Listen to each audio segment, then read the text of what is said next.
So I've had the show in mind since. Well, are we live or is it still publishing? I can never tell. Like, I don't want to sit here and wait for this thing to go live. Okay.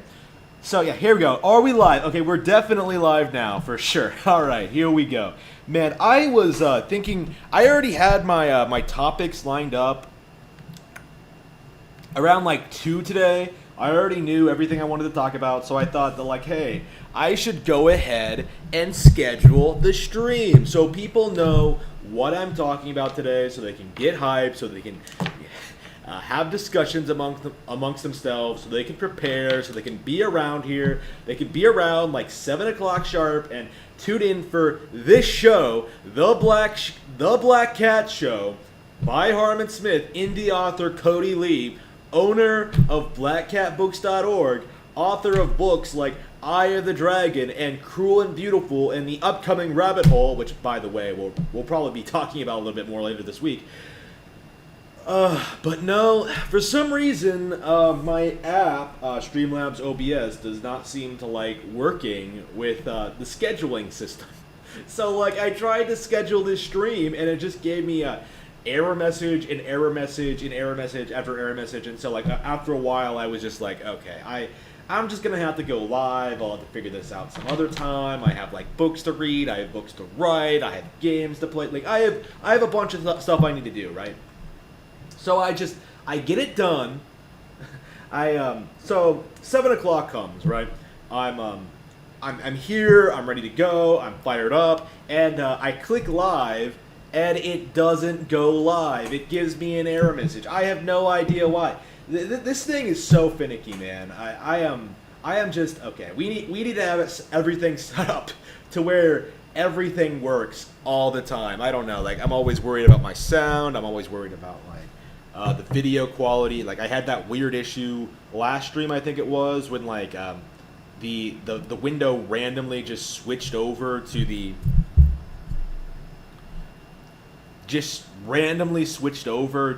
Discord when I was talking about that. So, yeah, that's kind of a big deal if my things do not work. But thankfully, it seems everything's going well today, and we can finally get started. All right, so, right. I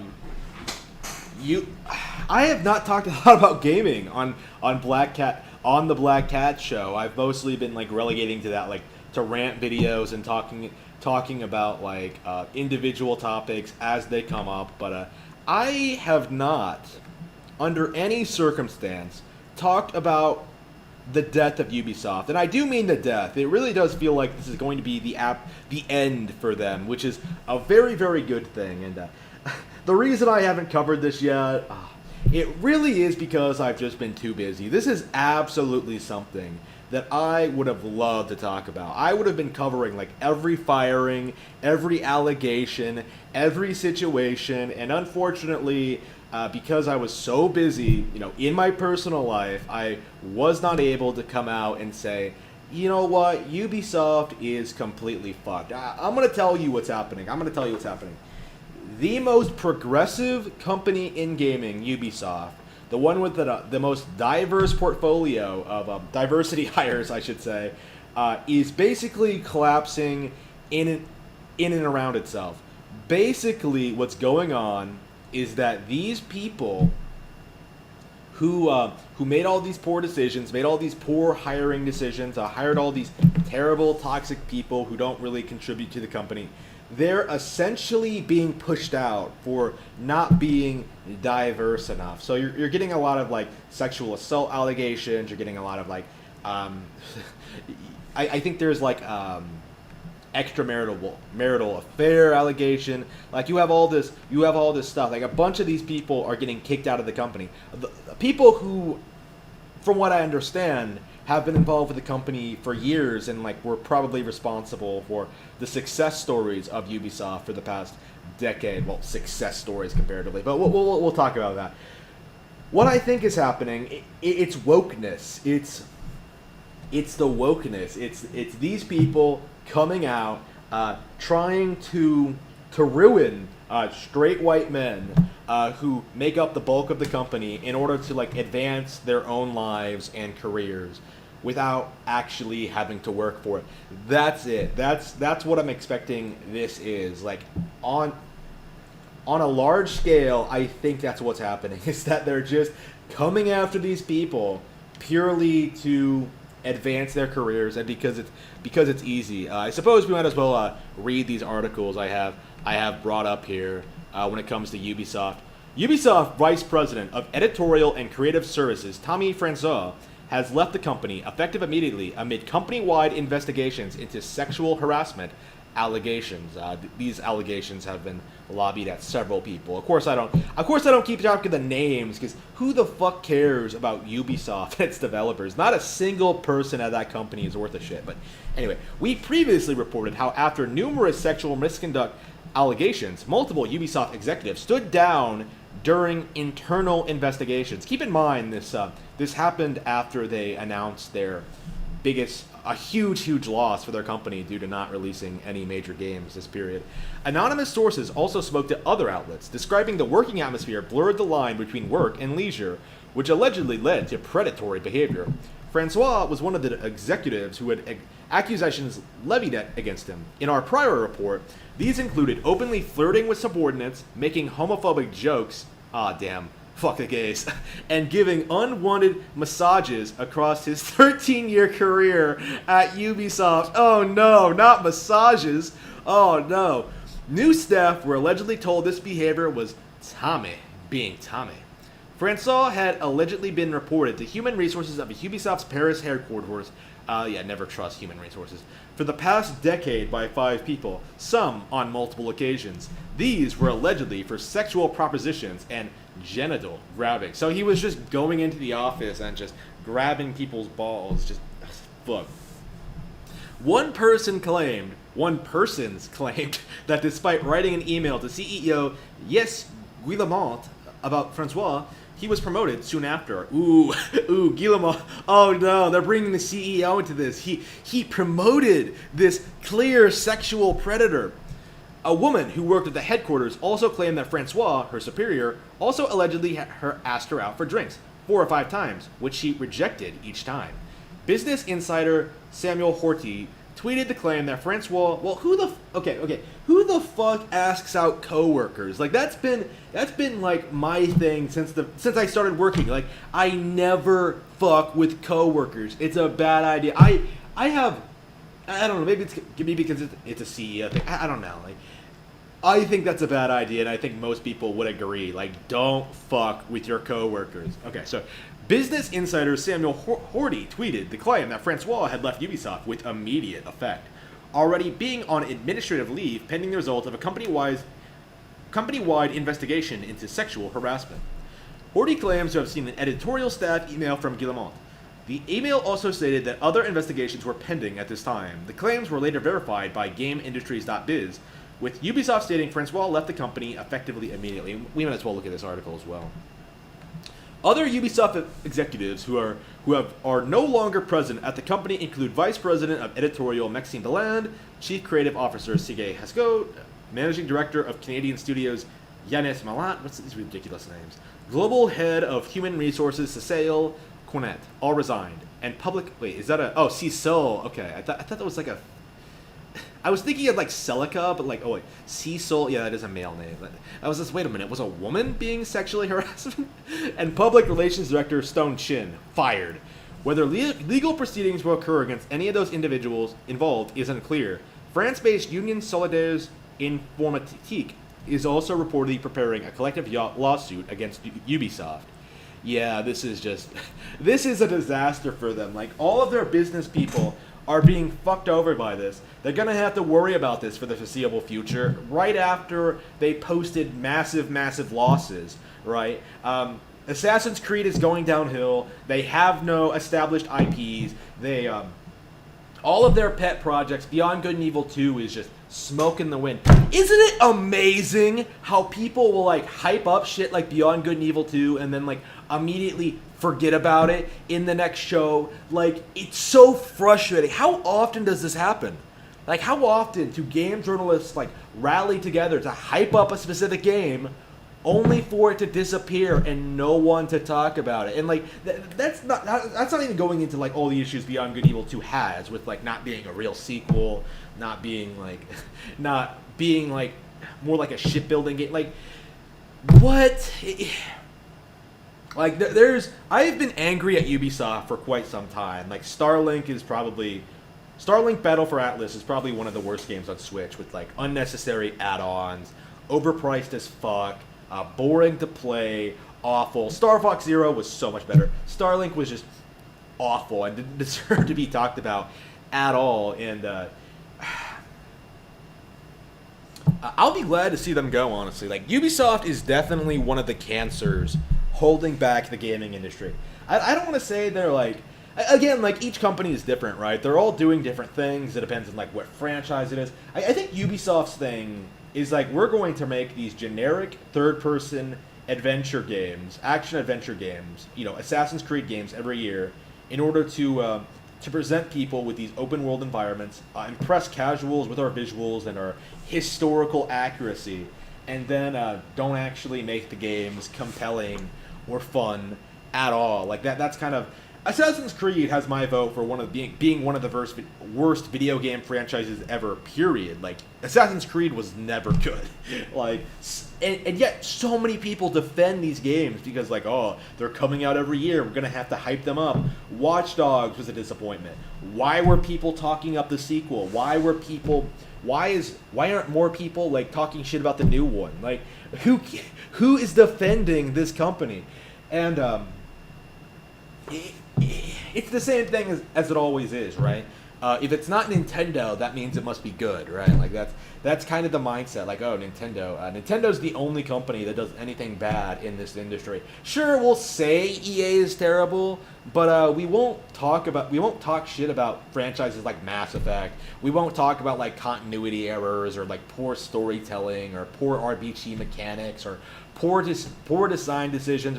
We're just gonna hype up Mass Effect because it's the thing to hype up. And once it's gone, once it's over, once it's finished, we're just gonna drop it and forget it ever happened. Like that's the gaming industry.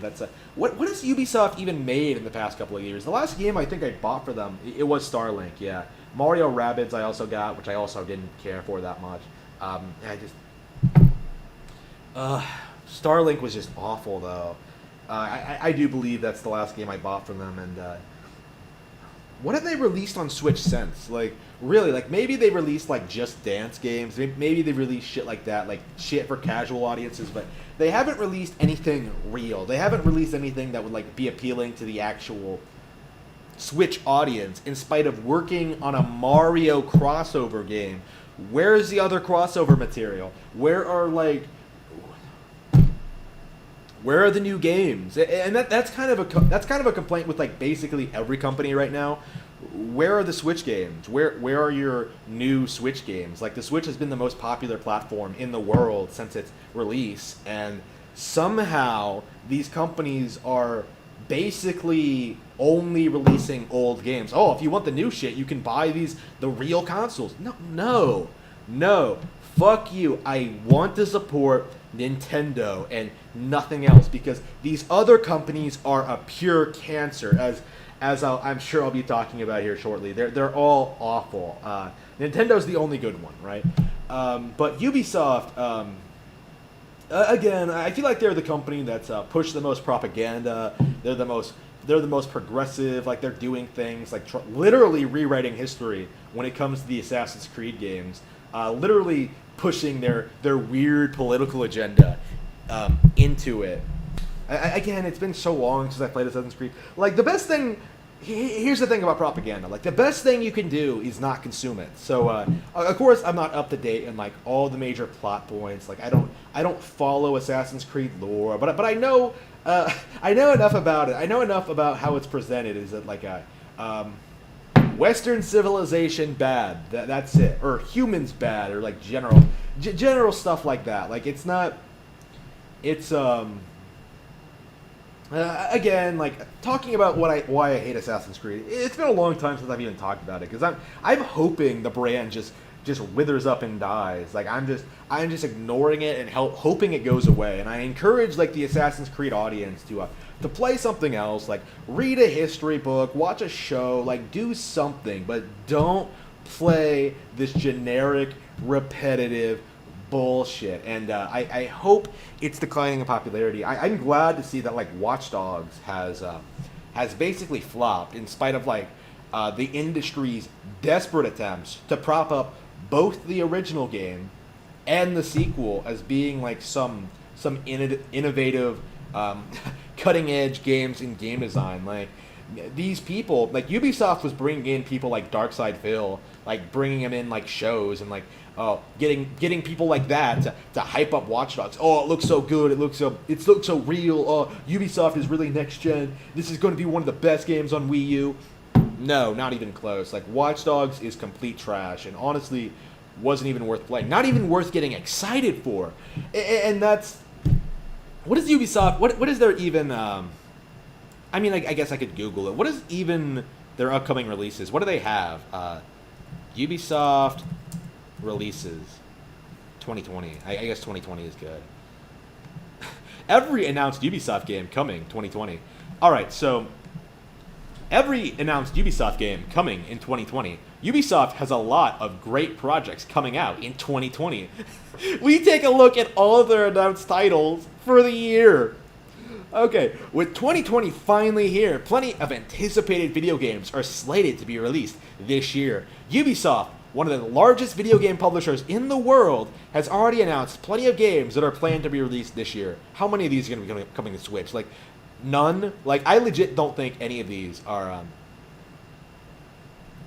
the 5 best and 5 worst Ubisoft games of the decade. Oh, we got to look at that. We got to talk about that. Their best ever games. All right. From Far Cry to Watch Dogs, Ubisoft has always focused on sequels to classic titles while giving new IPs plenty of time to shine. You mean like what Nintendo does, but better?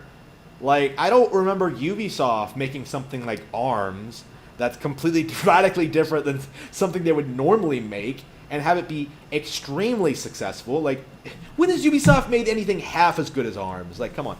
Reboots like Rainbow Six Siege has shaken up the industry, while games like Far Cry 5 have refined the genre to a great degree. How?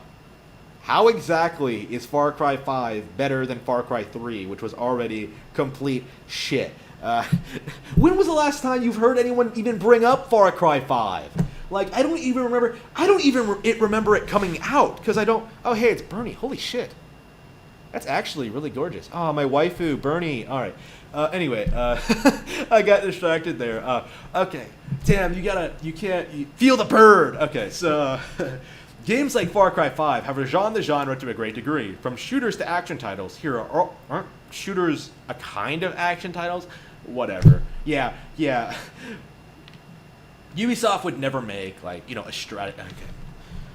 Here are all the Ubisoft titles announced that are coming out sometime in 2020. Watch Dogs Legion. That's been... Am I misremembering, but has it been delayed? Oh, no. It's been October 29th. Okay, so it has been delayed, but it's still coming this year. Okay. Watch Dogs has been Ubisoft's attempts at replicating the Grand Theft Auto style of open world design. The style that's old and stagnant and nobody really likes it unless you're out killing cops. It's a Black Lives Matter simulator. That is allowing the player to cause massive amounts of chaos with unprecedented amounts of freedom. While by the way, I actually just played Breath of the Wild earlier today. Better than any open world game. Any other open world game. While the original Watch Dogs didn't nail this design, that is an understatement. Watch Dogs was fucking awful. Watch Dogs Legion seems to be attempting something that could potentially outshine GTA. Ooh, potentially. We don't know anything about this game, guys. I'm sure the mechanics and features, the ability to play as anyone, I'm sure that's a totally cool, fleshed out feature that's not going to feel tacked on at all. Ooh, no.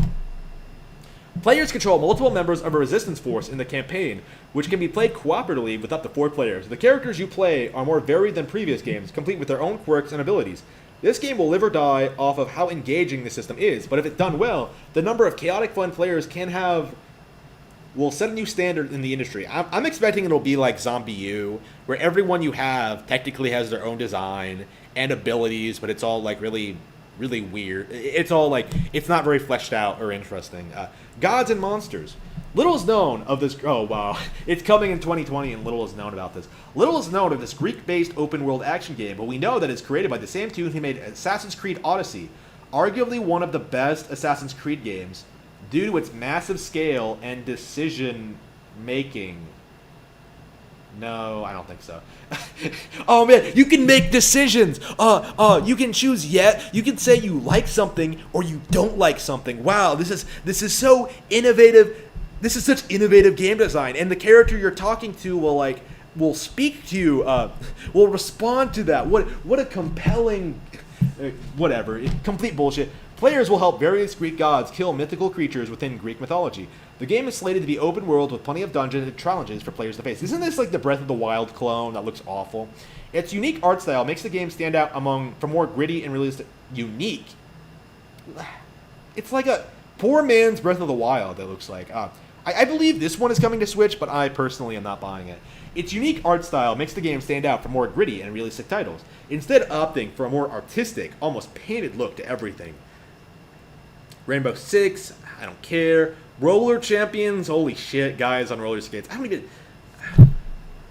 It's not even worth looking at this list. This is the every announced Ubisoft game of 2020, and it's all shit nobody cares about. The Settlers fans were quite shocked when Ubisoft announced that they would be rebooting the franchise, preserving the depth and gameplay from the original, and expanding on its visual fidelity. What the fuck is the Settlers?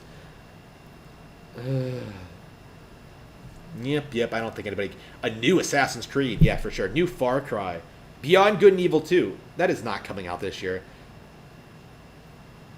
That is not coming out this year.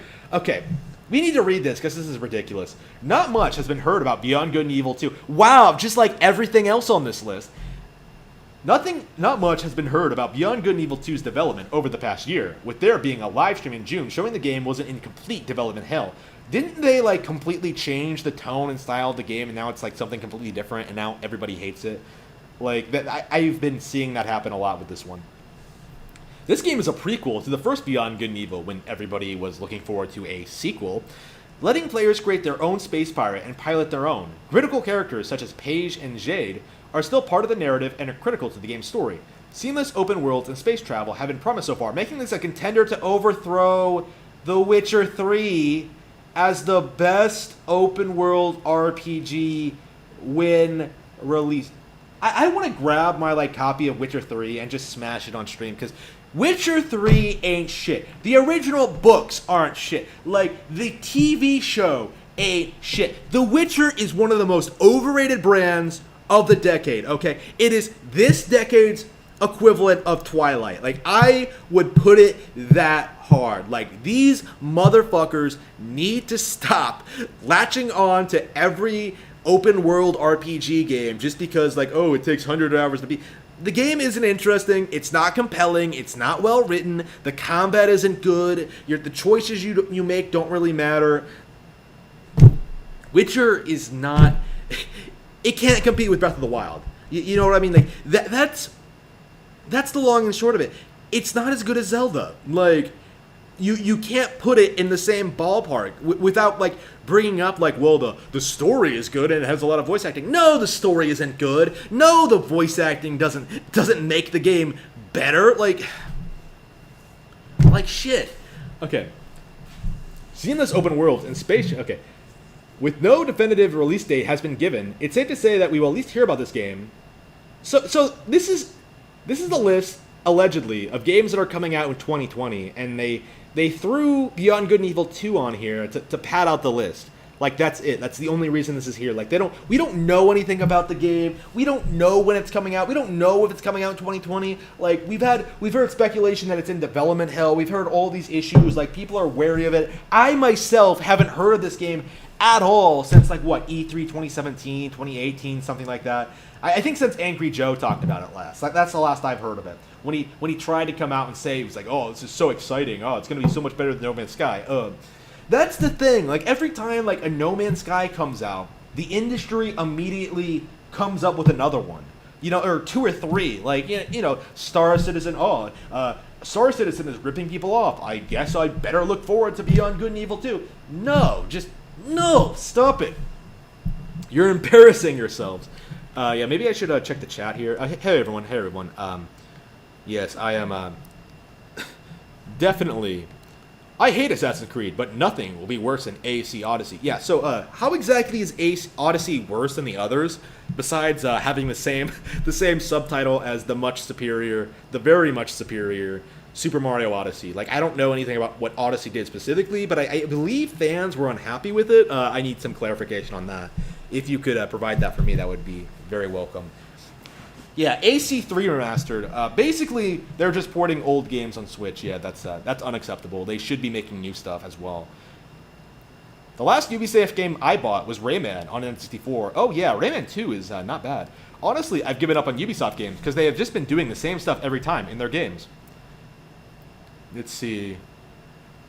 Because the Switch can't run. Okay. The Switch can run every game that's on PS5 and Xbox Series X. There's no debate about this. Developers need to stop being complete hacks and blaming the hardware for their own ineptitude. How is Breath of the Wild, a game on the weak Switch, so much more in depth, so much more fluid, so much more engaging, so much prettier to look at, so much bigger than so many of these other open world games? Because Nintendo are more talented developers. You don't need super powerful hardware to run the best games, because the best games can run on anything. Like, you should be making games for the hardware, working within those limitations to make something that people will enjoy. You don't need 100 GBs of gigabytes of downloadable space or whatever for a patch or whatever crazy shit Call of Duty just did. No, you are incompetent. You are the problem. Put the games on Switch, or I'm not going to buy them. I have no intention of ever buying another console ever again, which we are going to be talking about later on. Why is Videogamelover58 so desperate to be noticed? I don't know. I don't know what his deal is. Probably because he's just, I don't know, like a spurg. I don't know what it... he does this... YouTube is like his life, it feels like. It's weird. Okay, we'll be getting to that later. My recent revelation when it comes to... Well, not really a revelation, because I've speculated this for a while, but I do have confirmation that Videogamelover58 is indeed following this channel under pseudonyms and fake accounts. I do have it. I do know this for a fact at this point. I've suspected this for a while, but now I've seen hard evidence, and I'm not happy about that, especially because he came out trying to say that I have been following Harmon Smith for months, when he somehow knows everything about what I've been doing and saying for the past couple of weeks, to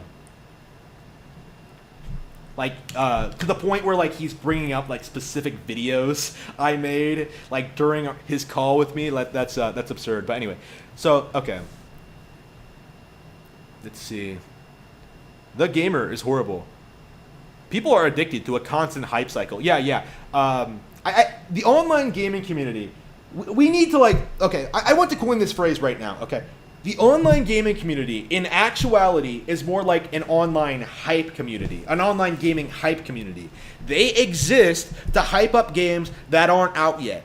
After a game is out, right, that's when people play it. That's when people should be talking about games the most, right? When they actually have the opportunity to sit down and play them. But that's not what happens on NeoGAF, on Reset Era, on 4chan, on YouTube. All anybody cares about are leaks, rumors, and upcoming titles and potential Nintendo Directs, right? That's all they care about. That's all they pay attention to. They don't actually go back and say wow, Mario Rabbids, this is a lot better than I thought it would be. Zelda Breath of the Wild, this game, I didn't play it when it first came out, but it's actually really, really good. No. These people just talk incessantly about these very specific titles, Star Citizen, they'll donate money to these Patreons, they'll support indie games from hack creators like Toby Fox. They'll do all this stuff, but they don't actually play the games. That needs to be said. like a lot of these people, a lot of YouTubers, a lot of game journalists, a lot of people in the gaming community don't actually play video games. They spend way more time online talking about them and trying to damage control for specific companies. Now, this is why you see this weird obsession with like The Witcher 3. Oh, it has hundreds of hours of content. Like, well, what's the value of 100 hours of content? Like, I would much rather have like a 3 hour really good game with high replayability, like Super Metroid, right? Rather than like play The Witcher 3 again. Like, do people argue about that? Like, I've never seen anyone say that, like, maybe Hollow Knight is better than The Witcher 3. By the way, Hollow Knight is better than The Witcher 3. I have an announcement. I was able to clear the 3rd Pantheon in Hollow Knight, and now I'm working on the 4th, and I really do think Hollow Knight is probably one of the best games of the decade, period. One of the best games. Like, not the best. Obviously, I have issues with people saying it's, like, better than, like, what Nintendo is putting out. Like, my opinion, it's about on the same level as some of these other Nintendo games. I've played it about as much as, like, Fire Emblem Three Houses and Splatoon 2. Not my favorite games of all time or anything like that, but I still like them a lot, right? I hold Hollow Knight in very high regard, but yeah, it's definitely a lot better than The Witcher 3, for sure. Let's see.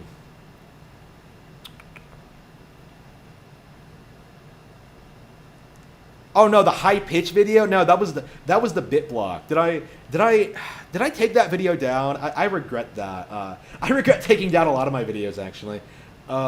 Yeah, I was making fun of the bit block, like complaining about ARMS. Yeah, that was a.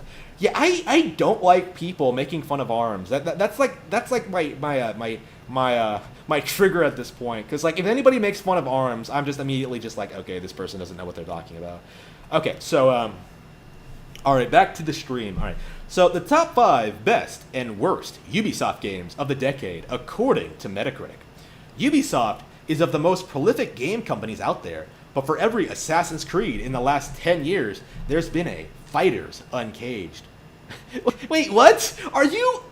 Okay, either Fighters Uncaged is some really good game that I've never heard of, or these fuckers are actually trying to say that Assassin's Creed is a really good game that's absolutely worth playing. Fuck that. That is complete shit. So anyway... Before Ubisoft became known in the gaming community as a factory of mass-produced open-world games about the most incompetent assassins ever, they made video games that defined and changed genres instead of copying what other developers do.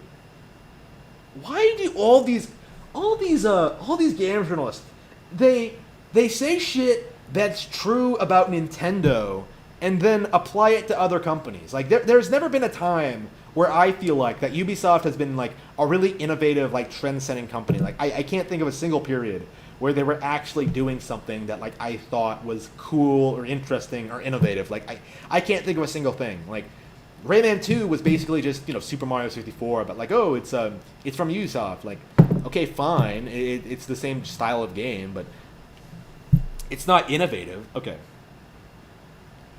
Conversely, Ubisoft was not all rainbows and sieges. They also had their fair share of bad games, all of them. But the difference is that they handled their AAA titles better. In any case, these badly rated games make the good ones stand out more. So to give you both extremes of Ubisoft's crest, here are 5 of their best games and 5 of their worst, according to Metacritic's Metascore metric. Wow, how alliterative. Alright, so best, Assassin's Creed Brotherhood. Nope. Worst, The Expendables. So they're just gonna put like shitty licensed games, like literally bottom of the barrel trash in the worst list while pretending like the actual shit, the actual like mainstream shit is good when it isn't. Best, Trials Evolution. Worst, Fighters Uncaged, never heard of it. Far Cry 3, nope, it's not best of anything. Worst, ESPN Sports. Isn't it amazing how like nobody talks about these lazy Wii Sports knockoffs? Wait, was it a Wii?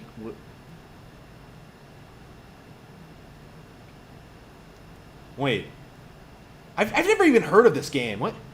It's for the Wii U? Okay, weird. Okay. Yeah, I'm a big Wii U fan, so like I would have heard of it at least. Okay, Rayman Legends Wii U. Yeah, it's not that good. Nowhere near as good as New Super Mario Bros. Yeah, I love how like the best Rayman Legends and Rayman's Origins. Wow. What? Wow, what a great list. Wow, what a great list of creative, cutting-edge titles. Unbelievable. Self-defense training camp. Wow. Look at that.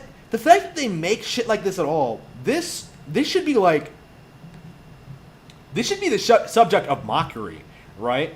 Self-defense training camp, right? Like, why would anyone even produce a game like this? Like, who? Why? To what purpose? Like, for what reason? Like, there's no audience for it. Like, it got a 21 on Metacritic. Of course it's complete shit. So, why isn't it talked about more? Like, you have people obsessively talking about, like, really good Nintendo games, like Star Fox Zero, things like that. But somehow, games from Ubisoft, you know, a lot of this is stuff I've never even heard of, right? Like the bias in the gaming industry is very, very real. It's very, very apparent. Like, Ubisoft is having a terrible year right now, and I'm not seeing anyone talk about that. Like, this is more important to me than, like, the actual sexual misconduct allegations, which I'm sure are, like, just complete bullshit. But there are no games. There are no games to look forward to. Like, all the games from Ubisoft are complete shit. Like, it doesn't matter what era you're looking at. Like, you're going to see a lot of shovelware, and you're going to see a lot of Assassin's Creed. Like, that's it. Like, I think, like, they made more Assassin's Creed games than, like, most Nintendo franchises in, like, 5 years, okay? That's how milked this franchise is. Why don't people talk about this more often? Why aren't people coming out in droves and saying, you know, Ubisoft isn't a very good video game company. Let's stop buying them. Like, I don't know, man. It's absurd, the lengths that people will go to sort of defend their favorite AAA games to continue existing. It's ridiculous. Okay, so multiple Ubisoft. Okay, I think, is this one I looked at? Wait.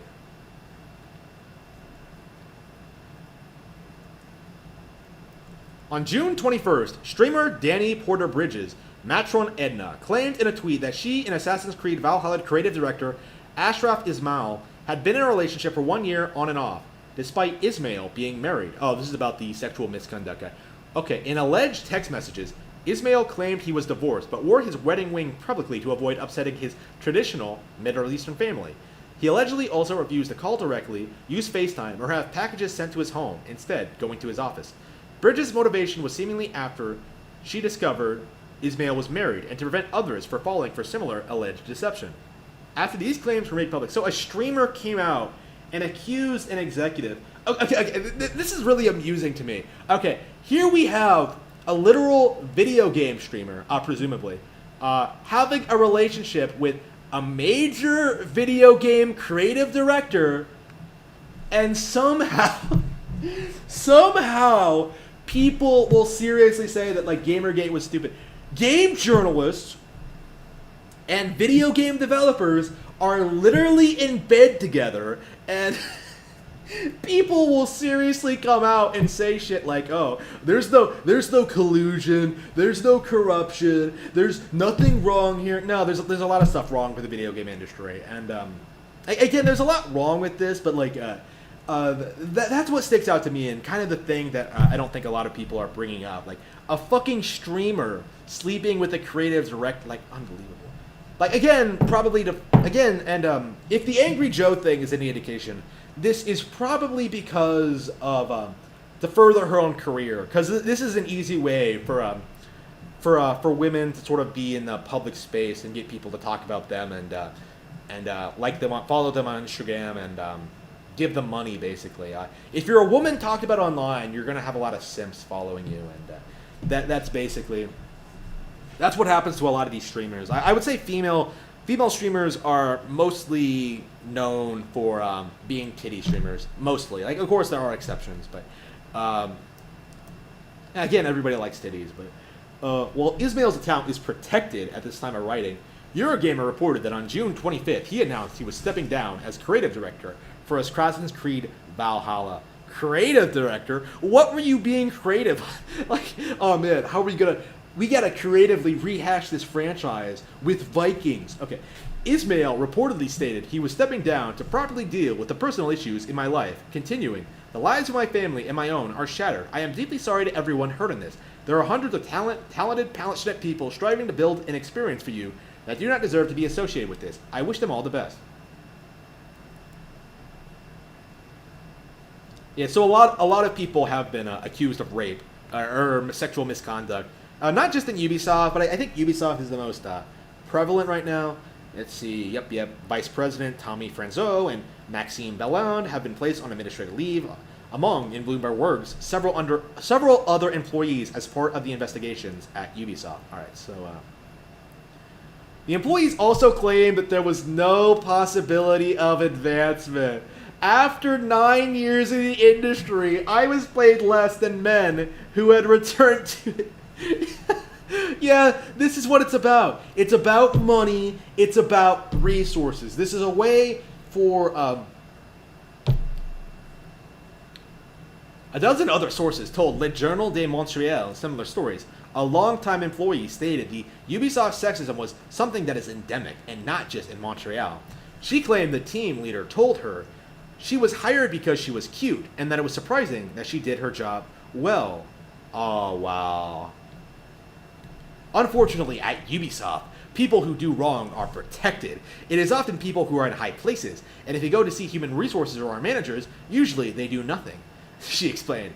If there is a concern, the targeted person receives a promotion. And if you ask questions about pay equity, you are simply told, yep, you can lower your responsibilities so that you can have less stress. This is where I left Ubisoft. Wow. Like I said, make no mistake. Like this is about money. This is about control. This is about accumulating resources. Let's look at the comments and see if there's any more insights on this. Enormous corporation that panders to progressive, liberal, intersectional lunatics, full of degenerates that drink on the job and grope female employees. Lol, you hate to see it. I wouldn't take these complaints at face value. I have learned to not really believe these sort of allegations about people. Ubisoft continues to be a cesspool, but it is possible that a new Splinter Cell is being made. At least Far Cry 6 looks interesting because Gensero Ispetto. It is hard to have sympathy for Ubisoft. Oh, wow. At least we're getting a new rehashed Splinter Cell. I love it when the regressives eat their own. Oh yeah, by the way, there's nothing progressive about progressive culture. Progressives are just working to build a society of communism that failed years ago. So progressives getting ousted as sexual predators? Oh no, say it out so. Don't hire women, it will only end badly. Yep. The progressive monster they pandered to is now eating Ubisoft from the inside. What a shame, you got the feminist classics in these allegations, a whore-scorned false rape allegations, and even the wage gap. Also, HR departments are cancerous and a waste of money. If Zoe Quinn showed us anything, it's that game developer degeneracy rivals that of Hollywood. It's nowhere near that bad. It's nowhere near that bad. It wants to be. They want to go that direction, but thankfully it hasn't gotten that bad yet. I don't think there are child sex. I have not heard of child sex rings in the gaming industry. Like maybe I'm wrong on that, but I know they exist in Hollywood. I don't know if they exist in the gaming industry. Yep. All right. So, oh come on. Yeah, I am not. I need to figure out how to block these ad blockers because this is getting out of control. Oof. Ah, yes. It's look at the chat.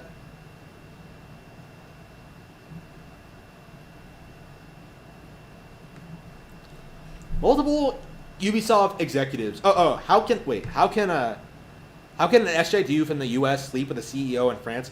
Is she in the U.S.? I didn't hear confirmation about that. But thoughts travel all the time. Like, of course, thoughts exist because people want to fuck them. So of course you're gonna have like rich and powerful people like flying them all over the world. Basically, it happens all the time. Like how like young girls seem to inexplicably have the ability to like backpack through Europe or whatever. Like, despite coming from like poor, it's because people want to fuck them. That's the only reason why. The multiple Ubisoft executives resigned during sexual misconduct investigation. Multiple Ubisoft executives have resigned. On June 25th, Ubisoft issued a statement addressing the accusations. How did I don't think. We already looked at this, didn't we? Is this the same one? Yep. All right. So yeah, I think we're done covering the whole Ubisoft situation. That's about what I wanted to talk about. Yeah, so I'm hoping the situation results in Ubisoft basically collapsing in and of itself. I hope it collapses, and I hope it takes like all of its cancerous as fuck franchises with it. Like the first-person shooters need to go, the microtransactions need to go, the annual releases needs to go, Assassin's Creed needs to go, the regressive agenda needs to go, the communism needs to go. Like it's all a bunch of stuff that's just been a net drain on the industry, right? Like I don't like hearing every show about how Ubisoft totally killed it this year, man, by announcing another Assassin's Creed game that looks the same as the ones, seriously at this point, from 10 years ago. It's gotten that bad. Like, people should have stopped buying Assassin's Creed a long time ago. I don't know who is stupid enough to continue supporting these fucking corrupt companies, but I don't know. It is what it is. And again, we're going to reach the point, I think, when these companies get so overwhelmed by these incompetent people that they sort of collapse in and around themselves. Like, I think it's going to happen to Ubisoft in the very near future, right? They're getting rid of all their business people. Like, they're going to make really bad business decisions, and they're going to lose money after already suffering severe financial losses. So I think I think they're going to be gone soon. They're going to go downhill. They narrowly avoided a buyout by like Vivendi. I don't remember how that happened, but they've been in trouble for a while, and like, the more the issues start piling up, it's going to collapse. There's no such thing as like an unstoppable business. Like people were speculating about Disney being unstoppable just a year ago, and now with like the virus like really fucking them up and all the crazy shit they're doing, Disney Plus, I believe, is not doing nearly as well as people thought it would. Yeah,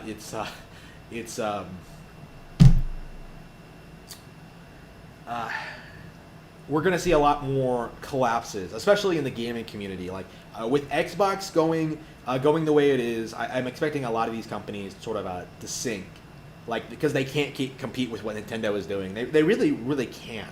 Like people would much rather buy like 8 really good games for Switch than buy annual Assassin's Creed games on an expensive next generation console. I think there's no real hype around PS5 at all, and I think that's a good segue into my next point. The current state of the console war. Man, this is a topic that's interested me for a long time. Like I've always talked about how console wars are fake as fuck, and how it's basically just a corporation, propaganda put forward by a corporation in order to try and get you to buy their platform rather than Nintendo's. Because you kind of notice, if you're online, there aren't a whole lot of pro-Nintendo people out there. It's not because Nintendo isn't popular, quite the opposite. They're the most popular video game company in the world, but rather because they don't really need to. Like, the only reason that PlayStation, Sega, Xbox were ever relevant is because they attracted an audience that Nintendo did not have. Non-gamers, casuals, people who bought into PlayStation because it was cool and stuck by them because it was cool and because Nintendo was for lamers. Like Nintendo is lame, man. Sure, they have Mario, Zelda, Pokemon, Fire Emblem, Animal Crossing, Star Fox. Like they have all this crazy shit. But I have GTA 3. I have Silent Hill 2. I have all this stuff that I say is really good, but really can't compete with what Nintendo is doing at any given period. Like it's gotten really ridiculous over, I think, the past couple of generations. Very transparent, I think, since the PS3 came out, right? Since the Wii stomped the PS3, like it's become really obvious to me. Third parties are deliberately trying to fuck over Nintendo. They are deliberately refusing to support Nintendo consoles, put their audiences on Nintendo, help make Nintendo successful, they want PlayStation and Xbox because they know that PlayStation and Xbox give them more perks and benefits than Nintendo would give them. Like they want these, they want like Sony and Microsoft to like pay for all these crazy events and like these high-end visuals and stuff like that. Because when you get right down to it, the only reason that anyone cares about The Last of Us Part 2 or The Witcher 3 or any of these other games, GTA, the graphics look realistic and it has voice acting and you can kill a bunch of people. That's it. It's not about the actual game at all. It's not about the actual experience. It's not about like I firmly believe, right? I firmly believe that fans of PlayStation can't be considered gamers. Like I saw a really interesting tweet today from some random person. I don't remember who it was, but it was about how PlayStation fans treat their exclusives, right? Like according to PlayStation fans, PlayStation exclusives are some of the best in the world. Well, you seem to spend more time talking about these games on the internet than actually playing them. You know what I mean? Like, it really does come off that way. And I found it really interesting how a completely random person, someone I've never associated with before, had the same opinion I did. You know what I mean? Like, had the same understanding that PlayStation fans are full of shit. God of War is not one of the best games ever made. The Last of Us does not have a good story. Ghost of Tsushima is not a better Assassin's Creed. Like, it's all completely awful. You know what I mean? Like, every time we're told that these major PlayStation exclusives are some of the best games ever made, like 80, high 80, low 90 on Metacritic, or higher in the case of The Last of Us, we're told these are some of the strongest, most popular games on the planet, and yet they're really not. They're really not, because people don't stick with them. They don't play them. Like they just have this hype cycle, and people come on for the hype, and then they immediately drop the game when it comes time to start talking about the new shiny thing. Here's an interesting topic. Here's something I just came up with. Okay, which is better, The Last of Us 1 or The Last of Us Part 2? Now, a lot of people will say The Last of Us Part 1, but a lot of people are really will defend The Last of Us Part 2, but it's not organic. It's not an earnest discussion of the story, the mechanics, the gameplay, the characters, the art styles, the visuals, the endings, or anything real, right?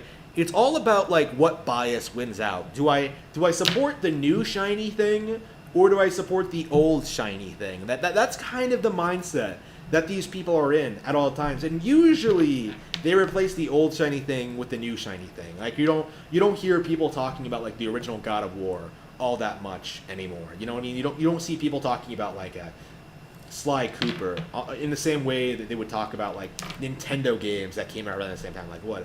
Sly 1 came out in like 2001, right? So that was around the same period that, you know, Super Smash Bros. Melee, one of the most popular games of all time. Luigi's Mansion became a cult classic. Pikmin became a cult classic. Like, all people become genuine fans of Nintendo games because they're games. And I think PlayStation fans become fans of PlayStation because they're told that they should be fans of PlayStation based on who they are and what they identify as being cool. That's the reality, I think, of the PlayStation fanboys. And it's not a culture that's sustainable. Like eventually, PlayStation isn't going to be cool anymore. Like the goal, and this was their goal, was to drive Nintendo out of the console industry, like they did with Sega.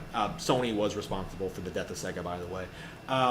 Drive Nintendo out of the console industry and just have this two-party system, similar to like the Democrat and Republican uniparty, where basically you have two options, but they're the exact same. Basically, you have the same kind of fuck-ups, you have the same kind of mistakes, you have the same kind of errors. You have no games. Like there's no real reason to support either of these brands over the other. But you have like hardcore loyalists that will stick by a certain side no matter what.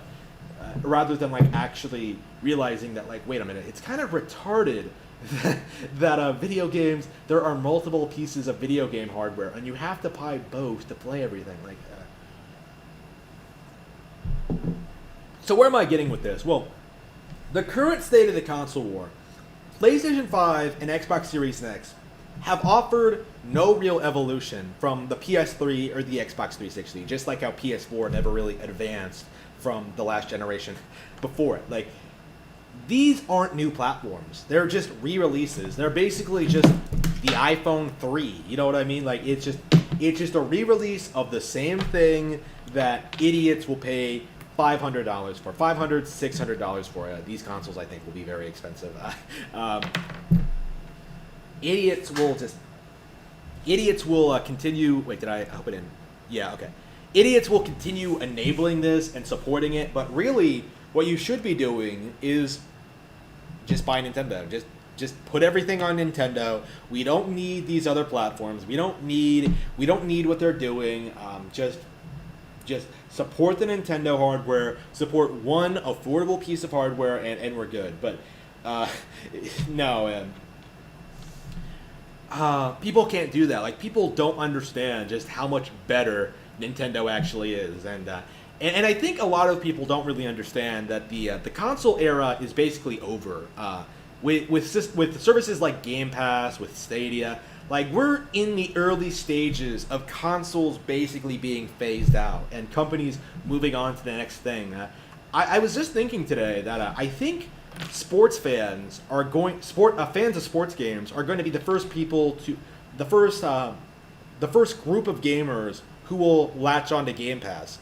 Why? Because the idea of like a yearly annual release of Madden every year is outdated and doesn't really mesh well with modern sensibilities. Like, just update the game with new characters as the teams change or whatever. Like, the things that keep people coming back, like having different players, right?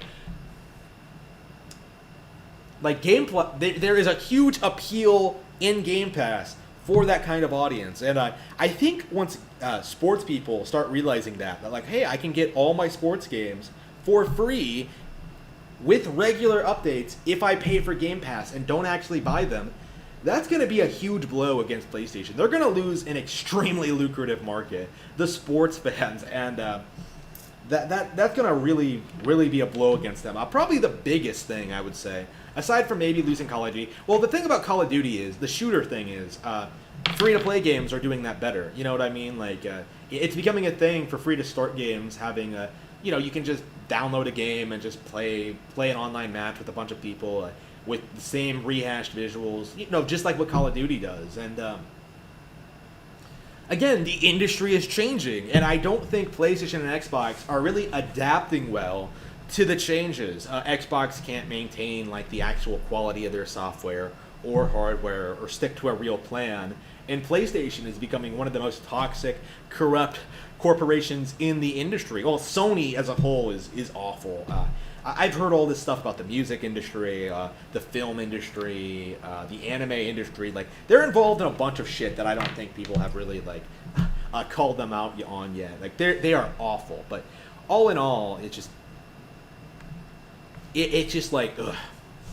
PlayStation is the absolute worst, and you should not support them under any circumstance. Like, if a third-party dev refuses to support Nintendo hardware, just be like, okay, I'm not buying your game. Like, at this point, like, it feels like to me, like, in between Game Pass, through gaming PC and through other hardware, through Game Pass and through Nintendo Switch, you should be able to play just about anything of value. Like, Sony exclusives are not valuable. They're not good. They don't stand up. They don't stand the test of time. They're not relevant. They're not interesting. They're not fun. They're not memorable. There's nothing about them that's good. But people defend them because, oh, it's PlayStation. So yeah, Nintendo and Game Pass for third-party games. Like, I was considering getting Game Pass to check out like Yakuza 0. Oh, I don't have to pay for Yakuza Kiwami, but I decided against that. I'd rather just own the game. That's kind of my mindset. And I think most people will remain in that mindset, but I think people who don't care about gaming that much, sports ball fans, like, they're going to be very enthusiastic about Game Pass and how that works. and how that can affect them. Like I can just turn on my console whenever and play the new version of Madden without going out and getting a new copy. Like that's gonna be big eventually once they get everything figured out, I think. So yeah, the console war is basically over. Nintendo won. They're the only company that created a new platform that's actually desirable and people actually like, and that actually has games that people actually want to play. Even now, in the middle of this drought, just like the Wii U drought, there's an awful lot of games to pick up and play. Like shit, I've been going through I picked up like 7 or 8 off my shelf that I wanted to go back to, like Dark Souls, Dragon Ball FighterZ's, Under Night Rebirth, lots of stuff that I really want to play again. What else did I grab off the shelf? I think Super Mario Odyssey. Yeah, lots of stuff that I'm really looking forward to playing again. So yeah, I am thrilled about the current. Oh damn, is it an hour in already? Man, time flies. Holy shit! And I didn't get to my final topic. Anyway, so right. So wow, an hour in. Time flies. Wow, thank you all for watching, sticking with me for that amount of time. I'm surprised. But anyway, very impressed. All right, very happy with you. Thank you so much. Well, anyway, I might go for a little bit longer to explain this sort of situation. So yeah, long story short, with the console war, Nintendo won. PlayStation is over. Nobody likes them. They're done. So all right. So yeah. So that's the console war in a nutshell. Xbox is irrelevant. PC gaming is dead. All right. So let's go through the chat here and see what people have been saying. Let's see.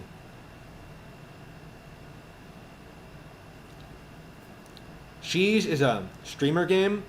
I don't know anything about that, so if you could elaborate, that would be great. How could an SJW from the US... Oh, wait, we already talked about that. Mario Galaxy looks the same as Mario Galaxy and Sunshine? Bullshit. The game industry would need to go through full pedo to be as bad as Hollywood. Yeah, I don't think they're that yet. Mario Odyssey looks the same as Mario Galaxy. Wait.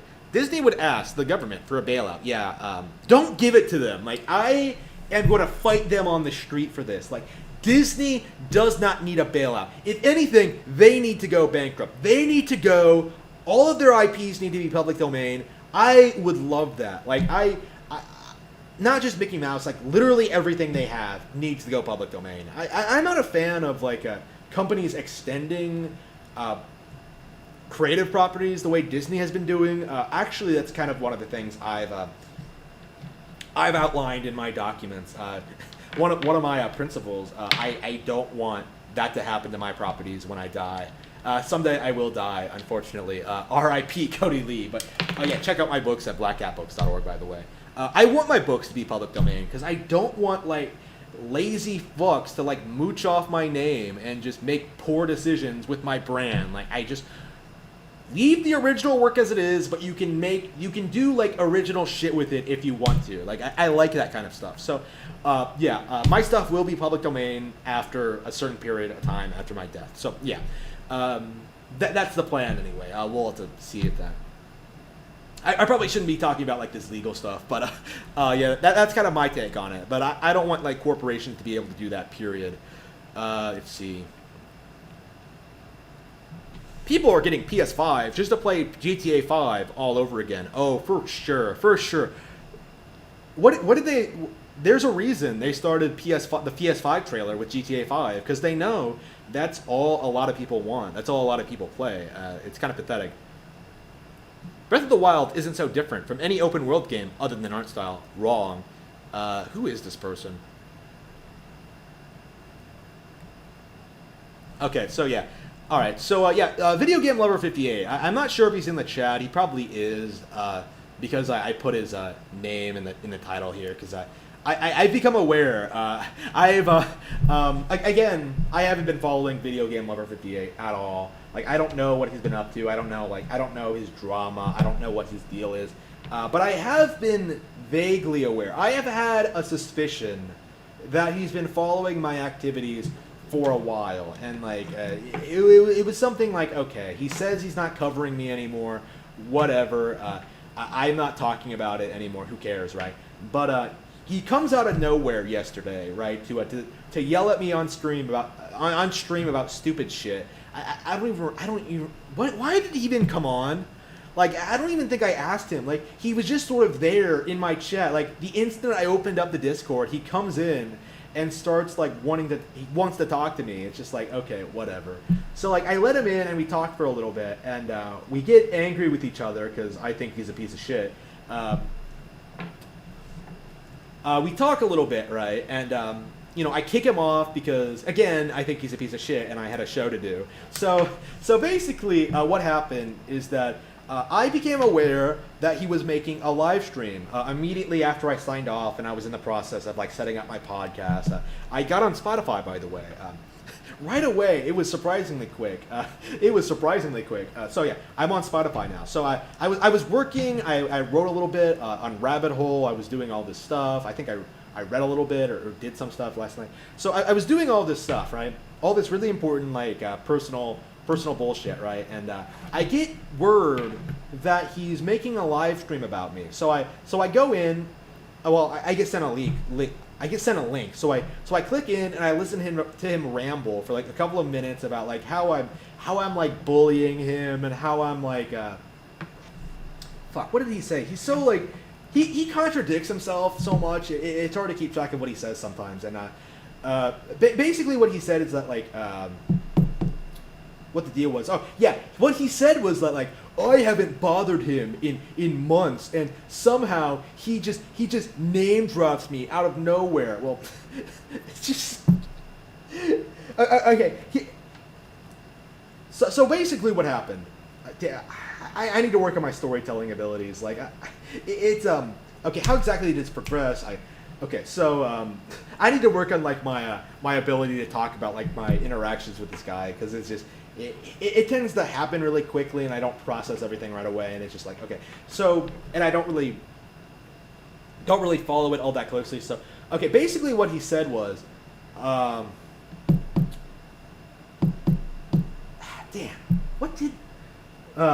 yeah. It says a lot about how invested I am. I talked about it on Twitter, I think. Hang on, did I talk about it on Twitter? Yeah, I was so invested in Ubisoft, I completely lost track of like, oh, my own personal drama. Oops. Let's see.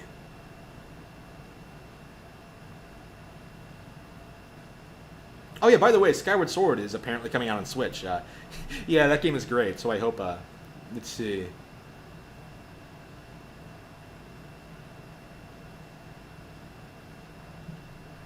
Oh yeah. So this motherfucker. Okay, this is it. This is what like really bothered me about this. So this motherfucker seriously comes out and makes a video several months ago, right? 2 months ago, when the riots broke out. Well, first of all, he said he was pro-riot.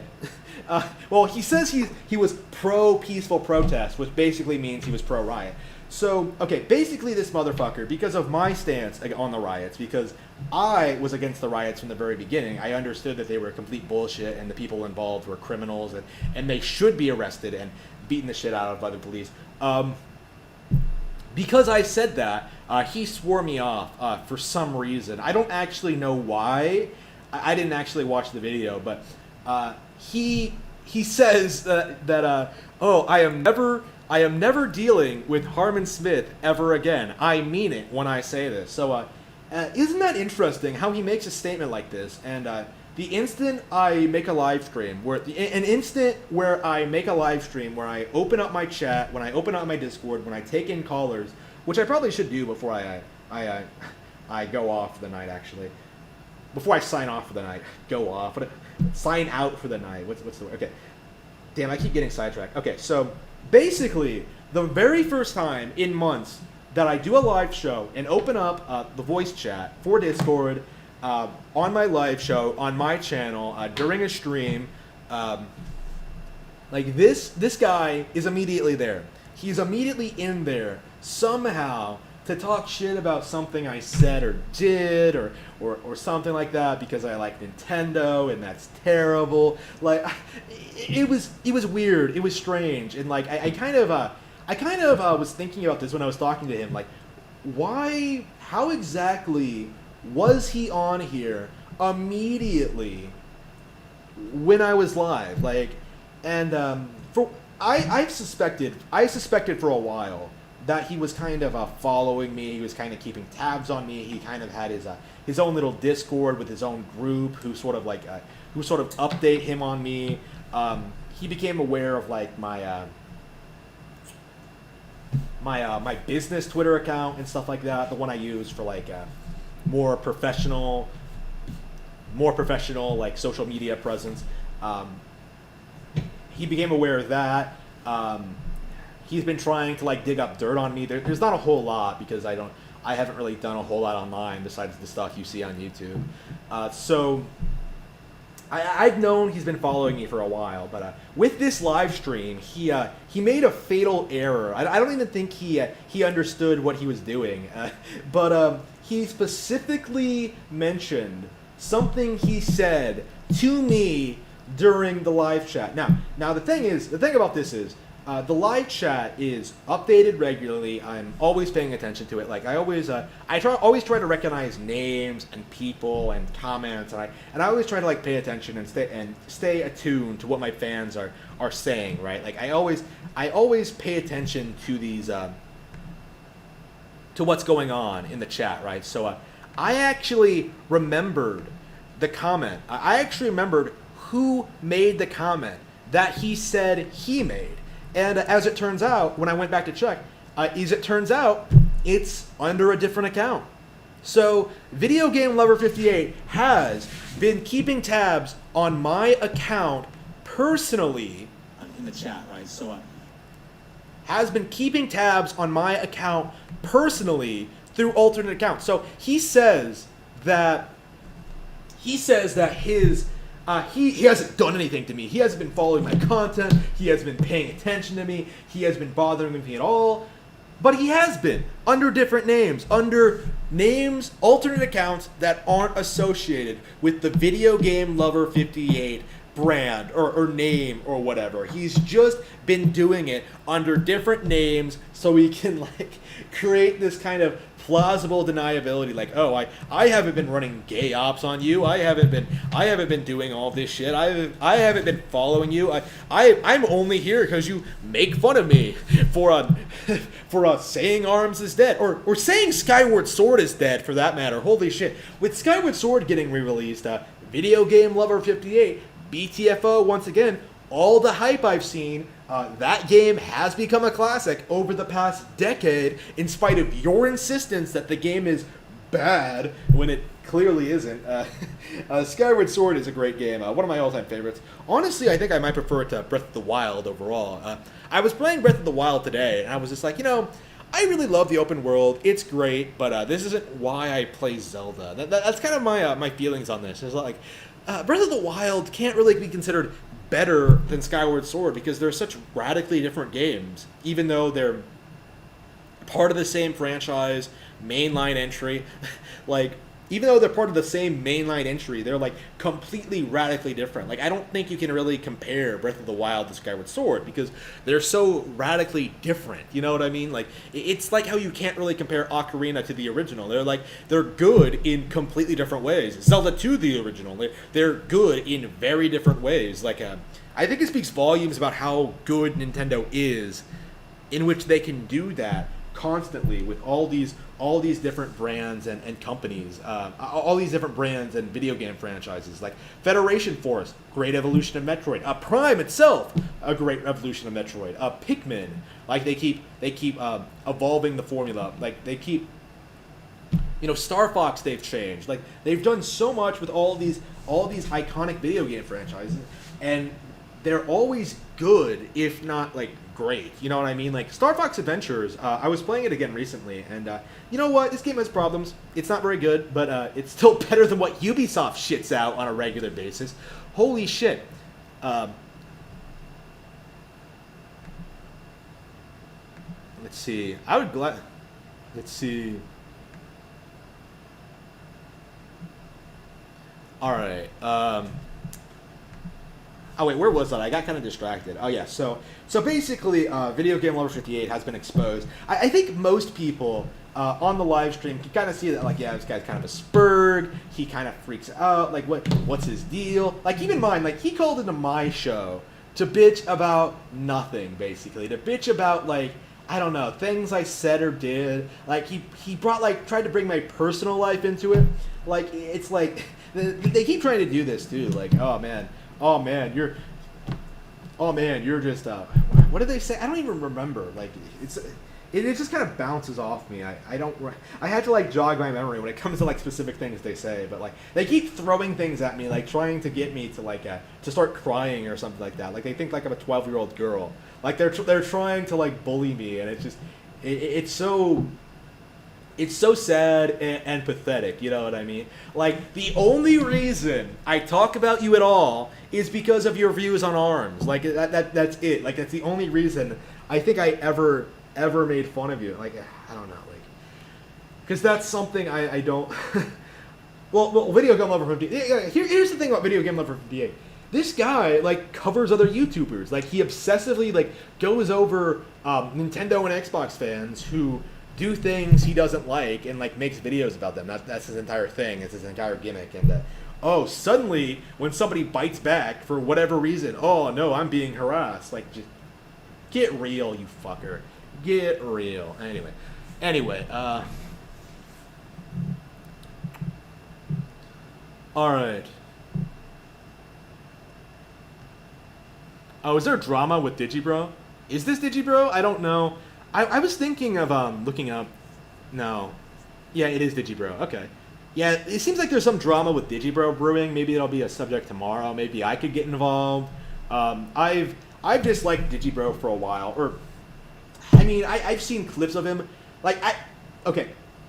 I am vaguely aware of who Digibro is. I'm vaguely aware of what he does. I'm vaguely aware he's a pedophile. He's in a lolicon.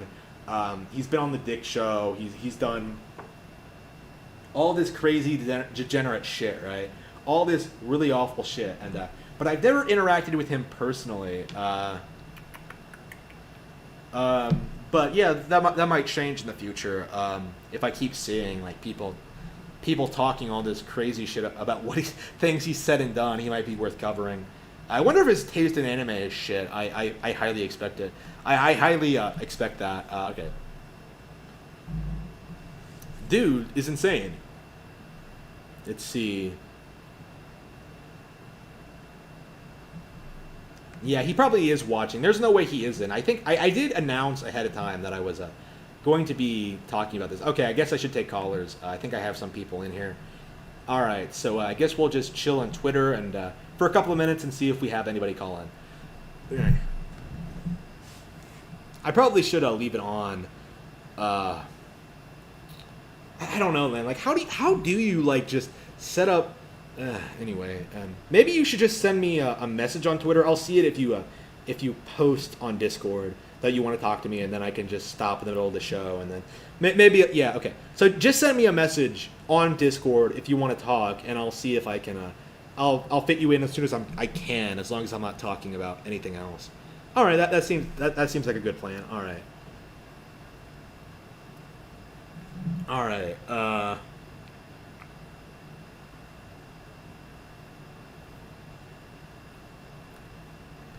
Yeah, the YouTubers are getting really uppity about, like, lack of Nintendo Directs. Here's what you do. Have a life. Like, this really needs to be said about, like, people like Arlo, like the BitBlock. Those people come to mind especially, but these people seem to revolve their entire lives around what Nintendo is doing and what they're saying. Like, that's the thing, though, is that, like, you shouldn't do that. Like, you should have your own life. You should have your own interests. You should buy my books on blackcatbooks.org. Check out Eye of the Dragon and Cruel and Beautiful. You need other interests, right? Like, there are plenty of other things to do rather than simply wait for the next Nintendo Direct and wait for the next hype cycle. It's just, there's more to life than that, you know what I mean?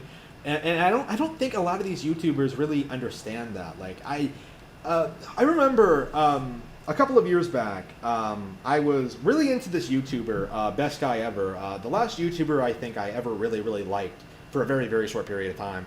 For a while, I thought he was like very funny and very smart, but as I like watched all of his videos, like I began to realize that this guy was like a consumerist retard. You know what I mean? Like a motherfucker who just buys everything because like, oh, I wanna show my love for the brand, man, and not because like he actually gets any real value or anything out of the things he owns or what have you. And like yeah, not a fan of that guy either. Honestly, like it's kind of interesting how I have more issues with that guy than I do with Digibro, who is an avowed pedophile. Well, I've never watched Digibro. Like I've seen pictures of Digibro, and I've just been like, nah.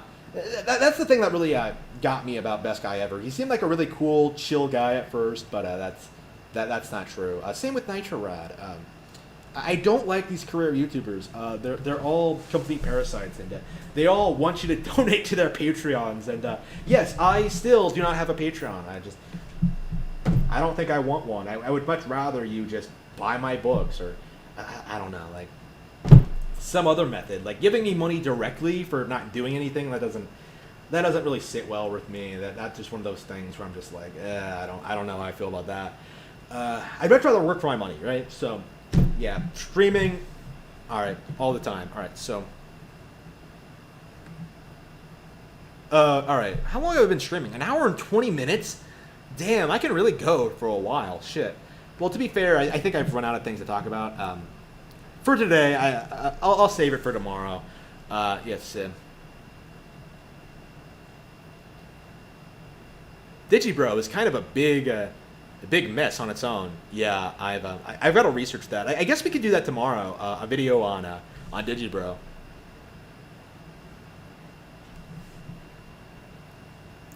Ethan Ralph, Dick Masterson, and people from his side of the internet are getting called out by Null, PBK, and Godwinson. So, okay. I don't know anything about Null. I don't have anything against Null. I don't know Godwinson. I don't know anything about Godwinson. PPP, nothing. I've seen him, like, go on the Ricada show and make an ass of himself. I'm siding with Ricada on that one. I don't think... Again, I don't like Ethan Ralph either, but I don't think that means I need to like support PPP or anything like that. Let's see. My least favorite YouTuber? I have no idea at this point. I don't watch YouTube, funnily enough. I'm working on my career and personal life things. I don't watch YouTube. Yandere Sim? Ooh, that should probably be its own stream, honestly. Never. Yandere Sim is a hack.